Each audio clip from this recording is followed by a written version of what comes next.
मैं जितेंद्र गहलोत, आदर्श विद्या मंदिर विद्यालय उच्च माध्यमिक बालोत्रा, अध्याय 3 आनुवंशिकी।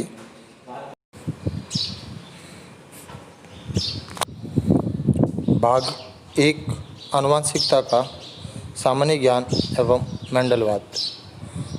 भाग 2 में मेंडलवाद की पुनः खोज।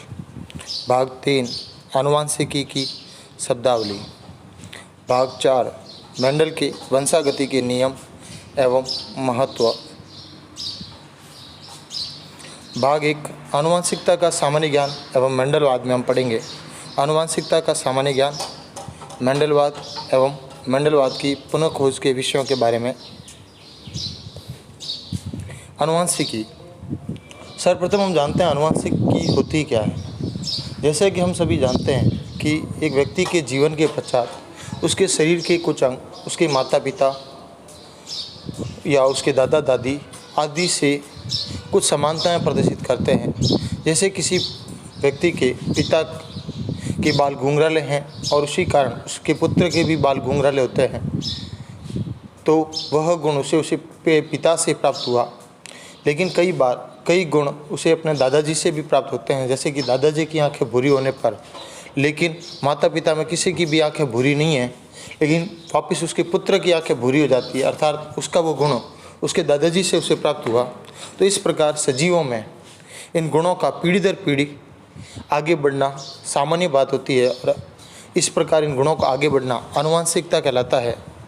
और इसी आनुवंशिकता का अध्ययन करना यानी उसके बारे में पढ़ना ही आनुवंशिकी कहलाता है। वहीं इसकी परिभाषा समझें तो यह है कि जीव विज्ञान की वह शाखा जिसमें सजीवों के लक्षणों की आनुवंशिकता एवं विभिन्नताओं का अध्ययन किया जाता है, उसे आनुवंशिकी कहा जाता है। जेनेटिक्स शब्द का प्रयोग सर्वप्रथम बेटसन द्वारा किया गया, जो कि 1905 में ग्रीक भाषा के शब्द से इसकी उत्पत्ति हुई और जिन शब्द से इसकी उत्पत्ति मानी गई है। आनुवंशिकी। सजीवों में लैंगिक जनन की क्रिया के समय युग्मकों द्वारा विभिन्न लक्षणों का पीढ़ी दर पीढ़ी संचरण होता रहता है, और इन लक्षणों को ही आनुवंशिक लक्षण कहा जाता है। जैसा कि हमने पढ़ा कि एक पिता और एक पुत्र की अंदर भी कुछ विभिन्नताएं प्रदर्शित होती है, और वहीं उसका वह गुण उसके जैसे दादाजी से प्राप्त हुआ, आंखें भूरी होने का गुण। तो वहीं कई बार ऐसा भी होता है कि वहीं उसी का एक भाई यानी उस पुत्र का एक भाई जिसकी आंखें काली है, अर्थात अपने पिता के अनुसार दिखाई देती है, लेकिन उस भाई में अपनी आंखें दादाजी के अनुसार दिखाई दे रही है, तो उन दोनों भाइयों के गुणों में भी कुछ अंतर दिखाई देते हैं। अर्थात पीढ़ी दर पीढ़ी इन गुणों का संचरण अलग अलग हो सकता है। जैसे हमारे परिवार में भी हम दो से अधिक भाइयों के अंदर भी हमारे चेहरे में कुछ समानताएं प्रदर्शित होती है, तो कुछ विभिन्नताएं भी प्रदर्शित होती है। आनुवंशिक लक्षणों का जनक पीढ़ी से संतति पीढ़ी में संचरण वंशागति के नाम से जाना जाता है। वहीं हेरिडिटी शब्द का यह प्रतिपादन स्पेंसर द्वारा सन 1863 में किया गया। हेरिडिटी का सामान्य शब्द ही वंशागति है, अर्थात वंशागति शब्द का प्रतिपादन स्पेंसर ने 1863 में किया। लैंगिक जनन के दौरान जीन विनिमय होने के कारण एक ही जाति के सजीवों के परस्पर विभिन्नताएं पाई जाती हैं, अर्थात जो जीन प्रक्रिया है, अर्थात जो हमारे आनुवंशिक लक्षण है, जो हमारे गुणसूत्र है, उनके आधार पर ही एक पीढ़ी से दूसरी पीढ़ी के अंदर कुछ विभिन्नताएं उत्पन्न होती है, और ये विभिन्नताएं ही उसके लिए उत्तरदायी होती है। मेंडलिज्म। आनुवंशिकता के ऊपर सबसे पहले अध्ययन मेंडल द्वारा किया गया। मेंडल का पूरा नाम ग्रेगर जॉन मेंडल था, और ग्रेगर जॉन मेंडल द्वारा आनुवंशिकी का सर्वप्रथम प्रयोग करने के कारण इन्हें आनुवंशिकी का जनक भी माना गया है। और मेंडल ने सर्वप्रथम पादपों में वंशागति के नियमों का प्रतिपादन किया, इसलिए इसे मेंडलवाद के नाम से जाना जाता है। अर्थात मेंडल द्वारा आनुवंशिकी के नियमों का प्रतिपादन यानी आनुवंशिकता के नियमों का निर्माण मेंडलवाद के नाम से जाना जाता है।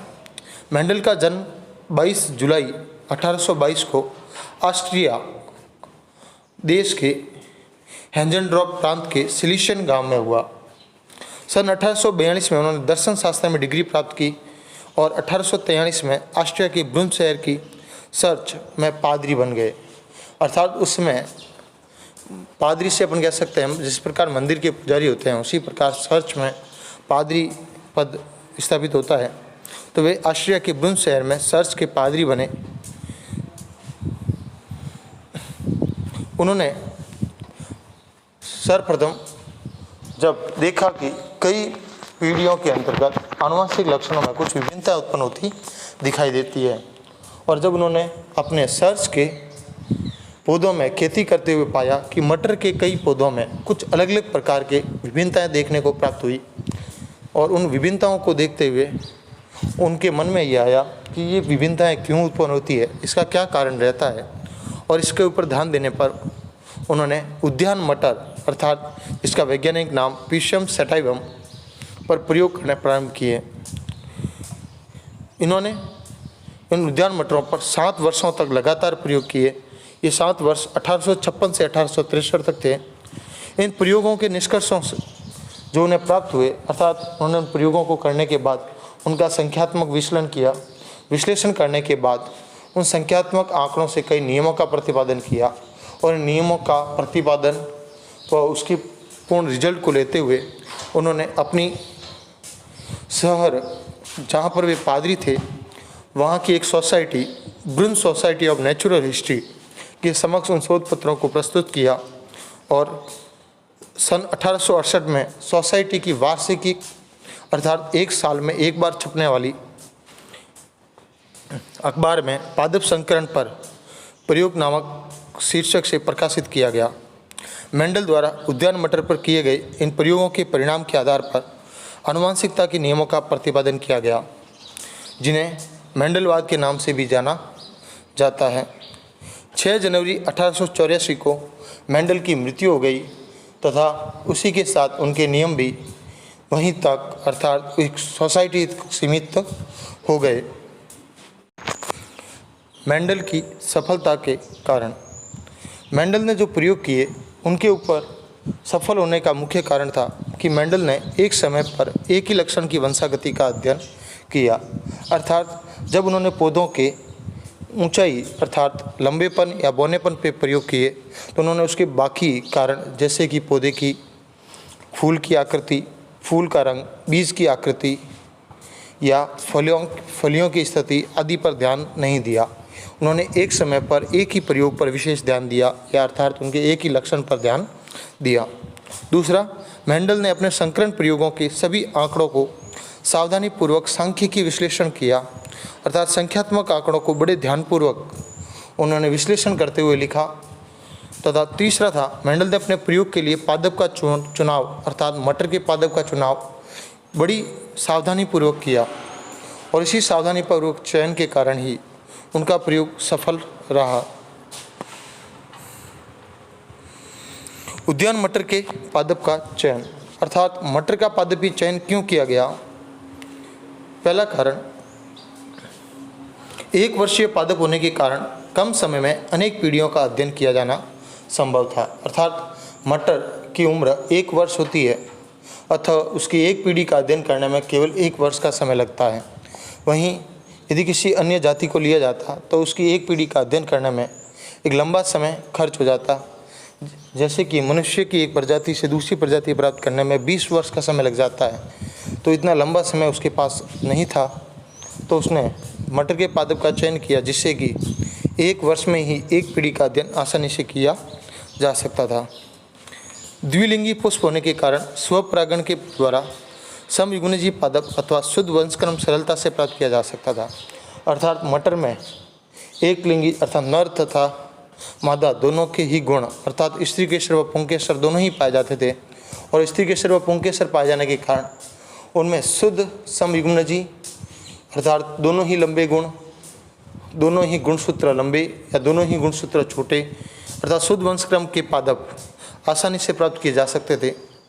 विपुंसन विधि द्वारा कृत्रिम परागण आसानी से करवाया जा सकता था, अर्थात उनका लैब अर्थात टेक्नीशियन रूप से पर परागण कराना आसान था, और पर परागण द्वारा नए पौधे आसानी से प्राप्त किए जा सकते थे। वहीं मटर के पौधे में विभिन्न विप्रासी लक्षणों का पाया जाना भी था, अर्थात मटर में 7 प्रकार के विभिन्न विप्रासी लक्षण पाए जाते थे, जिसके कारण वह इन अधिक से अधिक लक्षणों पर प्रयोग कर पा रहे थे। मटर के पादप में 7 प्रकार के विपर्यासी लक्षण, जैसे पादप की ऊंचाई। पादप में लंबा गुण व बौना गुण 2 प्रकार के गुण पाए जाते हैं। वहीं पुष्प की स्थिति में कक्षीय एवं अग्रस 2 प्रकार के गुण हैं। परिपक्व फली की आकृति फूली हुई तो संकीर्णित भी प्राप्त हो सकती है।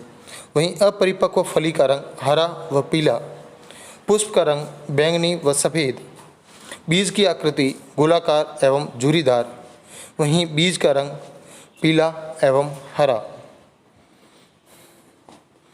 मेंडलवाद की पुनः खोज। मेंडल की मृत्यु के बाद मेंडल के नियमों का कहीं जिक्र नहीं हुआ, अर्थात उनके नियम उनकी मृत्यु के साथ ही छुप गए। लेकिन मेंडल द्वारा प्रस्तुत किए गए इन वंशागति के नियम 35 वर्षों तक लोगों की जानकारी में नहीं रहे। लेकिन सन 1900 में मेंडल के इन नियमों की पुनः खोज हुई, जिनमें हॉलैंड के यूगोडी ब्रीज, जर्मनी के कोल कोरेंस व ऑस्ट्रिया के एरिक वॉन शेरमैक, इन 3 वैज्ञानिकों ने अपने अपने अलग अलग शहरों में बैठकर एक दूसरे से अनजान इन तीनों वैज्ञानिकों ने मेंडल के नियमों की पुनः खोज अर्थात इन प्रयोगों को अपने अपने अनुसार पुनः किया। और उनके प्रयोगों को उन्होंने जब समाज के सामने रखा अर्थात वैज्ञानिकों के सामने रखा, तब उस सोसाइटी द्वारा संपादित वार्षिकी के नियमों को लेकर वह सरकार के पास पहुंची और बताया कि इन नियमों का उपयोग व प्रतिपादन हमारे पादरी साहब द्वारा काफ़ी समय पहले हो चुका है। इसीलिए इन तीनों वैज्ञानिकों को मेंडलवाद की पुनः खोज का श्रेय दिया गया।